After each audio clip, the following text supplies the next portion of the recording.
Good morning. This morning, our scripture comes from the ancient and poetic book of Psalms. Listen now to what the songwriter is saying. Remember your word to your servant, in which you have made me hope. This is my comfort in my distress, that your promise gives me life. The arrogant utterly deride me, but I do not turn away from your law. When I think of your ordinances from of old, I take comfort, O Lord. Hot indignation seizes me because of the wicked, those who forsake your law. Your statutes have been my song, wherever I make my home. I remember your name in the night, O Lord, and keep your law. This blessing has fallen to me, for I have kept your precepts. So that brings us to the fourth in a series about why to read the Bible. First, we talked about knowledge, the things we can learn from the Bible that help us to understand and live day to day. Then we went to wisdom to gain a deeper understanding of God and of the world and of each other, hopefully. Last week we talked about communion, about seeking out God, about coming together so that we can be of one mind. Today we talk about comfort. Well, we live in a crazy world, don't we? It is unpredictable. I imagine the people in the Bahamas right now wonder if they should have built an ark. They're about to get wiped off an island. It's unpredictable, it's hard. The Bible even promises us we will have trouble. And so, sometimes, in our hurt, in our pain, in our loss, in our sorrow, in our struggle, we need comfort. So is that another way we can use the Bible? Another reason to read the Bible? And I think the answer is yes. But I'd like to start with a quote that's not from the Bible. It's from A. Milne, and it's one that I use myself often. It kind of reminds me how life really is. Here is Edward Bear, coming downstairs now, bump, bump, bump, on the back of his head, behind Christopher Robin. It's as far as he knows the only way of coming downstairs. But sometimes he feels like there really is a better way. If only he could stop bumping for a moment and think of it. Does our life ever feel like that? If only it could stop bumping for a moment, so I could take a breath, so I could think.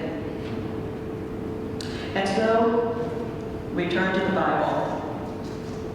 There are lots of scriptures in here that directly are meant to bring us comfort. I went online and just put in scriptures that bring us comfort.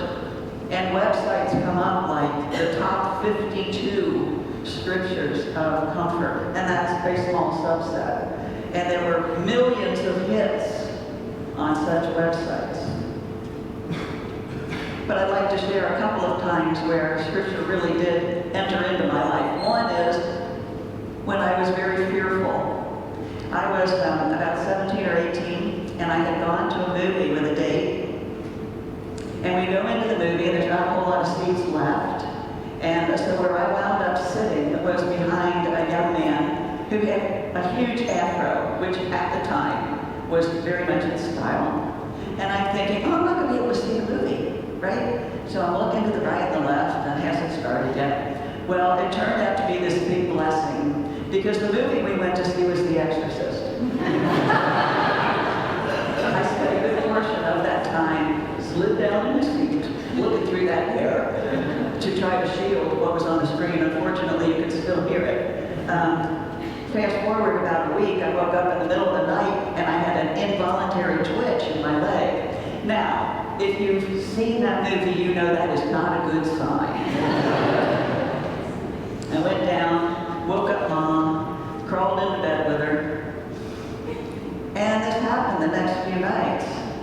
To this day, I don't know why I had the twitch in But I talked to my brother, who's a fairly spiritual person, not particularly a churchgoer, but he said, well, I have something that I say when I'm fearful.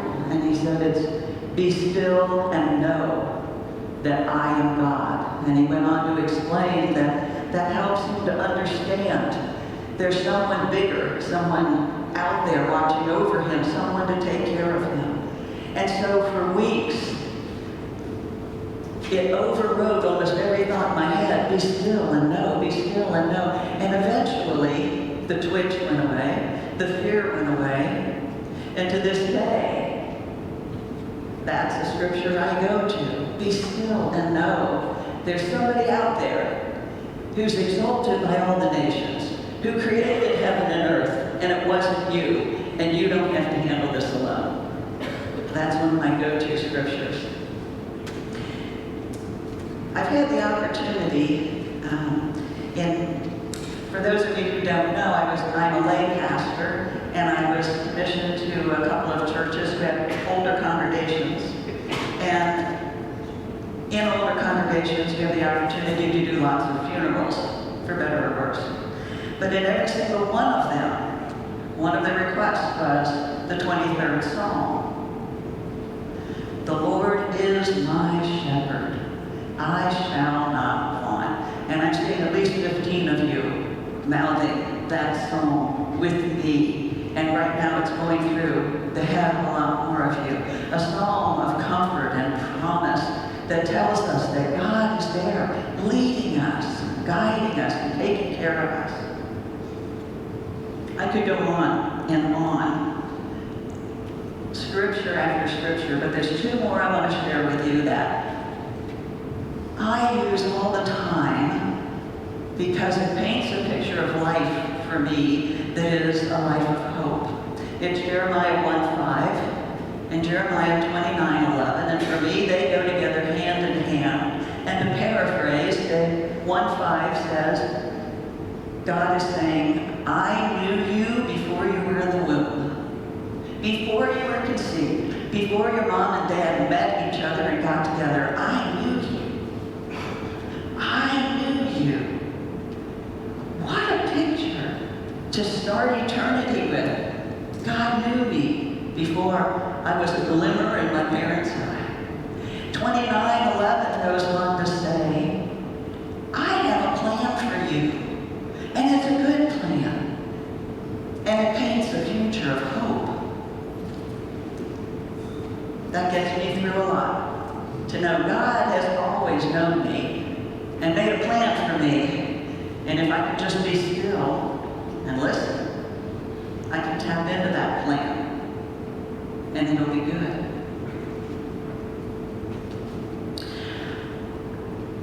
Comfort can come to us in other ways through the Bible, not just direct quotes that we can memorize and take with us. I find a lot of comfort in the heroes of the Bible. Not because they did such amazing things, but because they were such flawed, imperfect people doing amazing things. For instance, Abraham. He had a promise from God that he would be the father to many, many nations, right? And I was talking to Debbie about this earlier this week, and she says, yeah, and then crickets. Nothing, right? Have you ever felt like you're going in the right direction? You think you're doing what you should be doing, and then nothing. And what's your first impulse? To take that back and do it yourself, because God obviously lost track of you, right? Right? That's just what Abraham did. God hadn't lost track of him, it just wasn't time yet. Boy, with patience, I know for me anyway, it's not my strong suit. So I take a little comfort, and even Abraham wasn't patient enough. Another one of my favorite heroes, Jonah. I love Jonah. I identify with Jonah because for years, after I felt like God was calling to me, I ran the other way. I wasn't going to church, I wasn't reading the Bible, wasn't doing anything. I ran the other way. So I can identify with him, jumping on a boat, trying to go to the farthest the earth. But what happens, right? There's a storm. He gets dumped out of the boat, eaten by a fish, spit up on the shore. And then, and this is the part that especially I take heart in, he gets himself just to the very edge of the city of Nineveh, stands there like this and says, y'all better clean up your act or you're all gonna die. And he leaves. Fortunately, somebody who was sitting at the gate of the city heard him and spread the word. That little bit of effort, that tiny, tiny bit of effort, God exponentiated to his own purposes. Maybe we don't always do the best job. Maybe we can't always give whatever it is our full effort. But God will take our efforts and make them big. That gives me a lot of confidence. I don't know about you guys. Do you ever feel like a misfit? Like you don't fit in? Like you're just not quite measuring up, not quite good enough, not in the in crowd? Well, think about Ruth for a minute. She was a Moabite woman, not a Jew. Her husband, who was the only person who could give her any status, was dead. Her mother-in-law was not the nicest person to be around, evidently. And yet, what did God use her for? She's in the direct lineage of Jesus Christ. I mean, there's nobody that God can't lift up and use to his purposes. It's amazing. The disciples, could you find a more ragtag bunch to hang around with? A bunch of fishermen. Peter is basically described as a hairy oaf. And yet look what he did. I find such comfort and encouragement in those stories because every one of those people was totally imperfect and God used them to a totally perfect purpose. There's a future for all of us in that.